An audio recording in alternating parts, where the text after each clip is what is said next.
नमस्कार आदाब, आप देख रहे हैं द जस्टिस हिंदी। खबर आजमगढ़ से है, जहां यूपी सरकार में कैबिनेट मंत्री और सुबह सपा अध्यक्ष ओम प्रकाश राजभर ने आजमगढ़ के अतरौलिया क्षेत्र में राष्ट्रीय सुहेलदेव सेना के युवाओं को पीले रंग के डंडे सौंपे, जिसके बाद राजनीतिक हलकों में चर्चाओं का दौर तेज हो गया है। खजूरी मैदान में आयोजित इस कार्यक्रम में युवाओं की भारी भीड़ उमड़ी थी। मंच से संबोधित करते हुए ओम प्रकाश राजभर ने अपने साफ शब्दों में कहा कि ये डंडे किसी भी तरह की हिंसा के लिए नहीं है, बल्कि समाज की सुरक्षा, संगठन की एकता और युवाओं में अनुशासन का प्रतीक है। उन्होंने कहा कि राष्ट्रीय सुहेलदेव सेना का मकसद बच्चों और युवाओं को शारीरिक रूप से मजबूत बनाना, उनमें अनुशासन पैदा करना और उन्हें सही करियर का दिशा दिखाना है। राजभर ने अपने भाषण में शिक्षा पर खास जोर दिया। उन्होंने कहा कि गांव और समाज के कई बच्चे डॉक्टर या इंजीनियर बनना चाहते हैं, लेकिन उन्हें यही नहीं पता होता कि किस विषय की पढ़ाई जरूरी है। सुहेलदेव सेना ऐसे बच्चों को मार्गदर्शन देगी ताकि वह अपने भविष्य को सही दिशा में ले जा सकें। उनके मुताबिक 13 से 15 साल की उम्र में ही बच्चों को दौड़, व्यायाम और आत्म अनुशासन की ट्रेनिंग दी जाएगी। पीले डंडों के वितरण को लेकर उठ रहे सवालों पर राजभर ने सफाई देते हुए कहा कि ये आत्मरक्षा और सामाजिक सुरक्षा का माध्यम है, न कि किसी पर हमला करने का। उन्होंने इसे सांस्कृतिक और संगठनात्मक पहचान से जोड़ते हुए युवाओं से संयम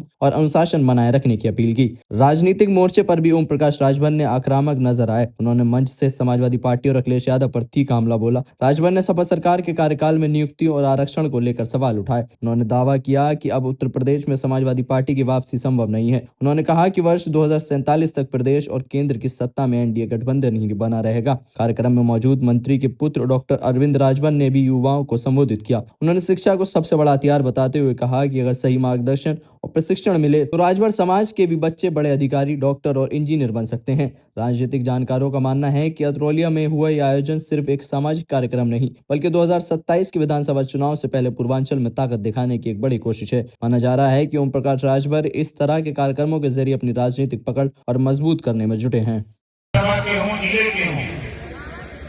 जिनको वर्दी नहीं मिली है, उनकी वर्दी बन करके आई हुई है, वो अपने जिले के कमांडर से संपर्क कर लेंगे और जिला कमांडर बद्रीराम राजभर जी से संपर्क कर लेंगे। वर्दी उनके यहाँ तक पहुंच जाएगी, क्योंकि वर्दी पहनाने में